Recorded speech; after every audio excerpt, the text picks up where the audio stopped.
Oh, my brother Stephen A. Smith, what have you gotten yourself into? So Stephen A. Smith's problem right now is that he's trying to serve two different audiences. And in this climate today of media, you can't do that. You got to pick a side.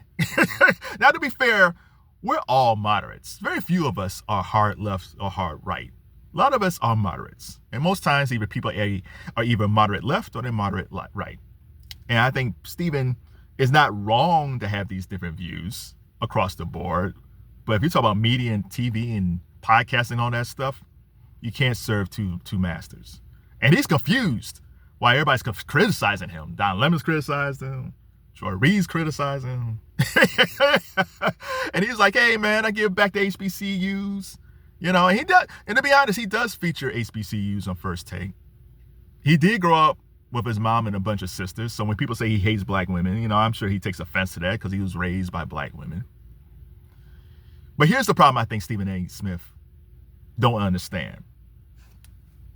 Here's the thing. Either A, this is all marketing, and he says like, hey, man, somebody got to play the villain. So either A, he's just being a master marketer, which keeps his name in the public eye, or B, he's actually clueless. Let's say that he's actually clueless. I'm going to explain why this is crazy for him to be this clueless, and two, how he can actually fix this, and he's done it before.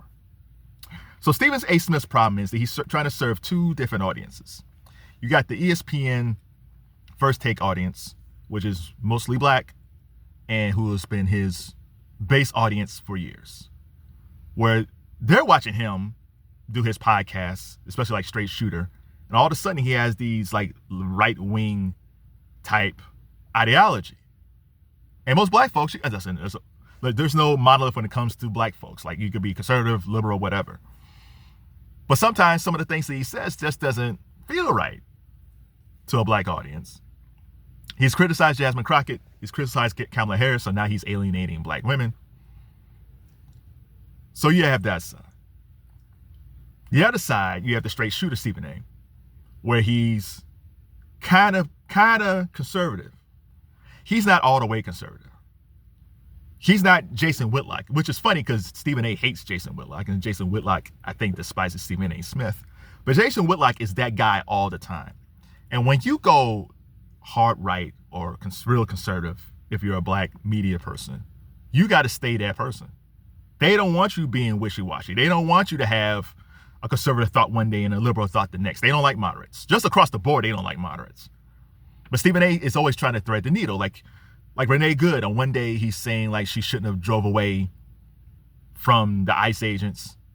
And then I saw him on Cuomo's show with Bill O'Reilly, and Stephen A. was saying like, well, the officer shouldn't have shot her. He might should have shot out the tires.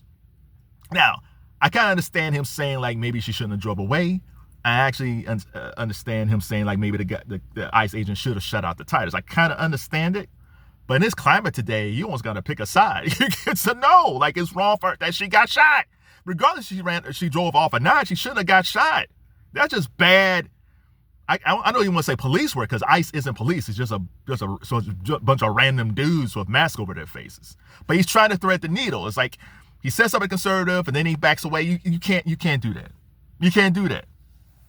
You Stephen A., and I mean this for peace and love, you either got to choose one or two ways. Either A, you got to stay with your core black audience, your ESPN First Take audience, or you go right. Now, technically, he's not wrong trying to play both sides because there's a lot of conservatives who watches ESPN. But these are the guys that keep on screaming woke all the time. They're the first guys to scream woke this, DEI woke. Do you really want that audience? Because see, the thing about that audience is after a while, they're not going to trust you. Your core First Take ESPN audience, they're already kind of looking at you like this. What's going on with him? If you go conservative, if you say something that's kind of liberal, they're looking at him like, I thought you were one of us. So he might end up with no audience at all that trusts him. I don't think he's going to lose. Like Joy Reid was saying, like he's going to lose his ESPN job if he keeps doing this. I don't think so.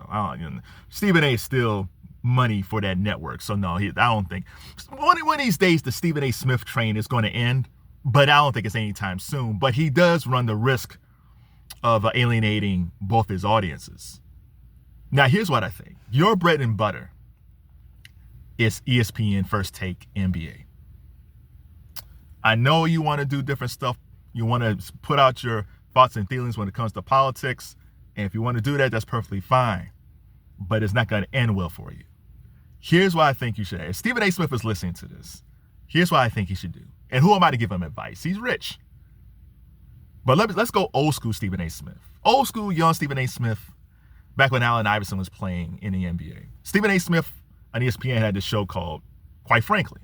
Because Stephen A. used to say quite frankly all the time. That was like his tagline. He had a show.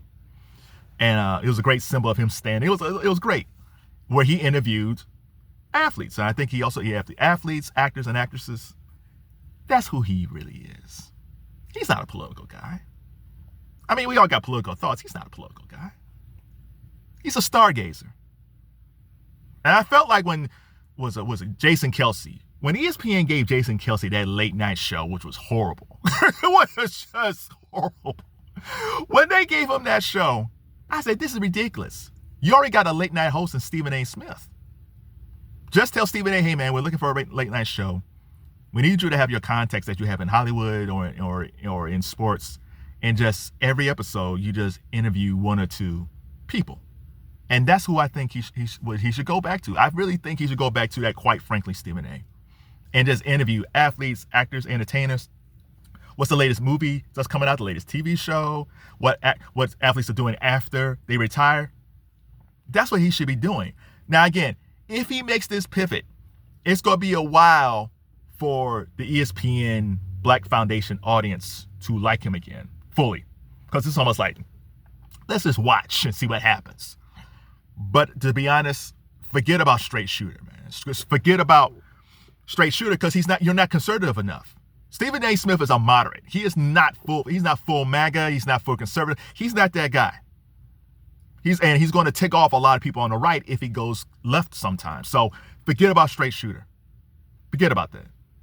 Pivot towards another quite frankly type show where you're interviewing actors and actresses and entertainers and athletes. And after a while, people still might give you like a side eye like this, like our man Nico from Dallas. Shout out to Nico for the worst trade ever. But I think after a while, if people start watching interviews and he's actually, because he is a journalist. That's the one thing we seem to forget. Like Pat McAfee is not a journalist. But Stephen A. Smith is an actual trained journalist. He just gotten into this whole thing about just being a loudmouth and just being a personality, but he actually is a journalist. If he puts his journalist hat back on and just have an interview show, just go old school Oprah, man. Just go old school Oprah. I bet you long-term Stephen A. Smith might actually be better. And even let's say ESPN one day say, you know what, we're tired of like First Take and we're going to end it. If he has a podcast where he's interviewing all these stars and actors and actresses, he could parlay that into something else. He could parlay that into a daytime TV show. He has the keys of turning things around. Right now, he's paying too much attention to the algorithm. And we all know in YouTube, TikTok, whatever it is, the algorithm will work for you, and then all of a sudden it'll stop. There's plenty of YouTubers who are great, and now we don't even hear from them anymore. It's going to happen to Mr. Beast. One of these days, Mr. Beast today he's great, and maybe by the end of the decade, it's like, man, what happened to Mr. Beast? Don't listen to the algorithm, Stephen A. Go old school, Stephen A. Go analog, Stephen A. Go back to quite frankly, Stephen A. Stop that whole straight shooter, Stephen A.